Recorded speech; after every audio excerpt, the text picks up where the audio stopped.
Hi friends, good morning. నా పేరు Srikanth. Particular ఈ క్లాస్లో వచ్చేసి మనము రిప్లికేట్ రిప్లికేట్ అనే ఫంక్షన్ ఎందుకు ఉపయోగపడుతుంది అనేది ఈ క్లాస్లో మనం తెలుసుకుందాం. ఓకే, చూడండి ఫ్రెండ్స్, నేను ఫస్ట్ సెలెక్ట్ స్టేట్మెంట్ పెట్టేసినాను, దీన్ని ఒకసారి ఎగ్జిక్యూట్ చేసేసినాను. ఓకే, సో ఇప్పుడు నేనేం చేస్తున్నా అంటే రిప్లికేట్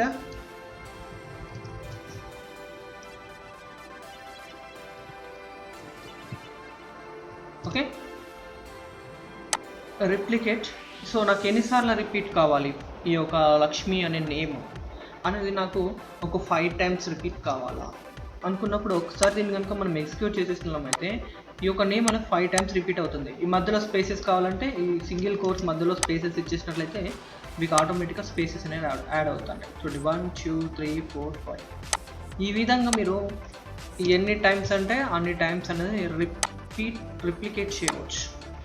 ఓకే, సో ఈ విధంగా మనకు ఒక వాల్యూని 2 times 3 times 4 times 5 times మీకు ఎన్ని టైమ్స్ అంటే అన్ని టైమ్స్ అనేది మనం ఇక్కడ డిస్ప్లే చేసుకోవడానికి అని చెప్పేసి మనం ఈ యొక్క రెప్లికేట్ ఫంక్షన్ అనేది యూజ్ చేస్తూ ఉంటాము. సో నా వీడియో కనుక మీకు నచ్చినట్లయితే తప్పకుండా మా లక్ష్మీ స్కిల్కు సబ్స్క్రైబ్ అయ్యి మరిన్ని ఎస్క్యూఎల్ క్లాసెస్ వింటూ ఎస్క్యూఎల్ నేర్చుకోండి. Thank you friends, bye.